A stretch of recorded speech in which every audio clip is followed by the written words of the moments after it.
Hello friends, welcome back to Abitha's kitchen. நம்ம இன்னைக்கு பார்க்க போகிற ரெசிபி கிட்ஸ் ஸ்பெஷல் பீஸா. நல்லா ஹெல்த்தியான ப்ரோட்டீன் ரிச் மசூர் தால் பீஸா எப்படி செய்கிறதுன்னு பார்க்கலாம். வாங்க ரெசிபிக்குள்ளே போகலாம்.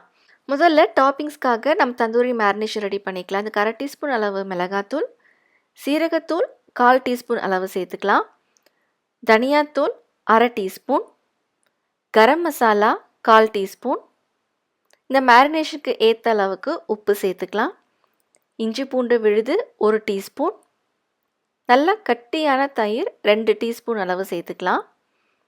இது கூடவே எலுமிச்சம்பழ சாறு 1 டீஸ்பூன் அளவு நம்ம சேர்த்துக்கலாம்.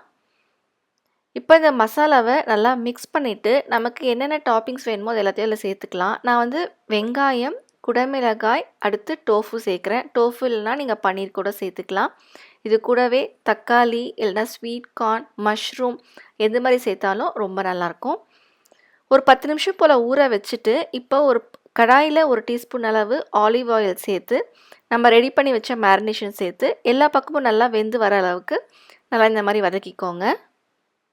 அவ்வளவுதான், நமக்கு தந்தூரி டாப்பிங்ஸ் ரெடி ஆகிடுச்சு. தனியாக எடுத்து வச்சிடலாம். அடுத்து நம்ம வீகன் சீஸ் தான் ரெடி பண்ண போகிறோம். இதுக்கு ஒரு 1/4 கப் அளவு முந்திரியை 2 மணி நேரம் போல் தண்ணியில் நல்லா ஊற வச்சுட்டு மிக்ஸி ஜாரில் மாற்றிக்கோங்க.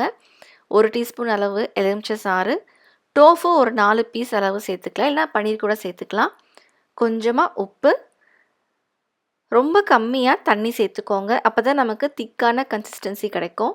இப்போ அது நல்லா அரைச்சி இந்த மாதிரி பேஸ்ட் மாதிரி அரைச்சி எடுத்துக்கலாம். இந்த மாதிரி ஹெல்த்தி சீஸை வீட்டிலே ரெடி பண்ணி பன், பிரெட் அதெல்லாம் நம்ம சேர்த்து பசங்களுக்கு கொடுக்கலாம். அடுத்து நம்ம பீஸா பேஸ் தான் ரெடி பண்ண போகிறோம். இதுக்கு இந்த மசூர் தால், தமிழில் மைசூர் பருப்பு, சிவப்பு பருப்பு அந்த மாதிரி சொல்லுவாங்க. இதை வச்சு தான் நம்ம பீஸா பேஸ் ரெடி பண்ண போகிறோம். ரொம்பவே ப்ரோட்டீன் ரிச் பருப்புங்க இது. இது ஒரு 4 மணி நேரம் போல் தண்ணியில் நல்லா ஊற வச்சுருக்கேன். இப்போ நல்லா ஊறின பிறகு தண்ணி எதுவும் இல்லாமல் நம்ம மிக்ஸி ஜாரில் மாற்றிக்கலாம். இப்போ இதில் ஆரிகானோ 1/2 டீஸ்பூன் அளவு சேர்க்குறேன், mixed herbs, garlic powder 1/2 teaspoon, onion powder 1/2 teaspoon. இது இல்லைனாலும் பூண்டு, காஞ்ச மிளகாய் சேர்த்தோம் நம்ம அரைச்சிக்கலாம். இப்போ இது கூட தேவைக்கேற்ற மாதிரி உப்பு, பேக்கிங் பவுடர் 1/4 டீஸ்பூன், எலுமிச்சப்பழ சாறு ஒரு பாதி எலுமிச்சப்பழ அளவு நான் சேர்த்துக்கிறேன். இதை நல்லா திக்கான பேட்டராக அரைக்கணுங்க. கொஞ்சமாக தண்ணி சேர்த்து நல்லா திக்காக அரைச்சிக்கலாம். இந்த மாதிரி இட்டாலியன் சீசனிங்ஸ் நம்ம சேர்த்து அரைக்கும்போது அதோட ஃப்ளேவர் ரொம்ப நல்லாயிருக்கும். அந்த ரியல் பீஸா பேஸ் மாதிரியே இருக்கும். இப்போ பாருங்கள், இந்த மாவோட கன்சிஸ்டன்சி எந்த அளவுக்கு திக்காக இருக்குது. வடை மாவு மாதிரி இந்த எடுக்கும்போது அப்படியே நிற்கணும். இந்த பதம் இருந்தால் தான் அந்த பீஸா பேஸ் கரெக்டாக வரும். அடுத்து அவன் சேஃப் பிளேட்டில் பார்ச்மெண்ட் பேப்பர் போட்டு நம்ம ரெடி பண்ணி வச்ச அந்த மாவை பார்த்திங்கன்னா இந்த மாதிரி மெலிசா நம்ம ஸ்ப்ரெட் பண்ணிக்கலாம். இந்த மாதிரி ரவுண்டாக பண்ணும்போது அந்த ரியல் பீஸா பேஸ் மாதிரியே இருக்கும். ரொம்ப திக்காகவும் போடாமல் ரொம்ப தின்னாகவும் போடாமல் நல்லா மீடியம் சைஸில் இந்த மாதிரி ஸ்ப்ரெட் பண்ணிவிட்டு 180 டிகிரி செல்சியஸில் ஒரு 10 நிமிஷம் அளவுக்கு பேக் பண்ணி எடுத்திங்கன்னா பீஸா பேஸ் சூப்பராக ரெடி ஆகிடும்.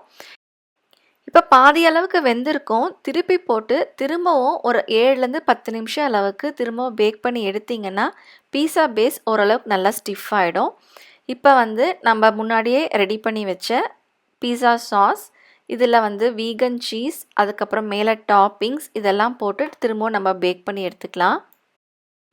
இதில் சேர்த்துருக்க அத்தனை ஐட்டம்ஸும் பார்த்திங்கன்னா ரொம்பவே ஹெல்த்தி. நம்ம அடிக்கடி செஞ்சு கொடுத்தா கூட குழந்தைங்களுக்கு ரொம்பவே நல்லது தான். ஸோ இதை திரும்பவும் ஒரு 10 நிமிஷம் போல் பேக் பண்ணி எடுத்தால் ரொம்பவும் ஹெல்த்தியான பீஸா ரெடி ஆகிடுங்க. இந்த பருப்பு அரைக்கும் போது மட்டும் நல்லா திக்காக அரைச்சிட்டோம் அப்படின்னா அந்த ரியல் பீஸா பேஸ் க்ரஸ்ட்டு மாதிரியே இருக்குங்க. கண்டிப்பாக நீங்களும் ட்ரை பண்ணி பார்த்து எப்படி இருக்குன்னு சொல்லுங்கள். உங்களுக்கு இந்த வீடியோ பிடிச்சிருந்தா மறக்காமல் லைக் பண்ணுங்கள், ஷேர் பண்ணுங்கள், சப்ஸ்கிரைப் பண்ணுங்கள். தேங்க்யூ.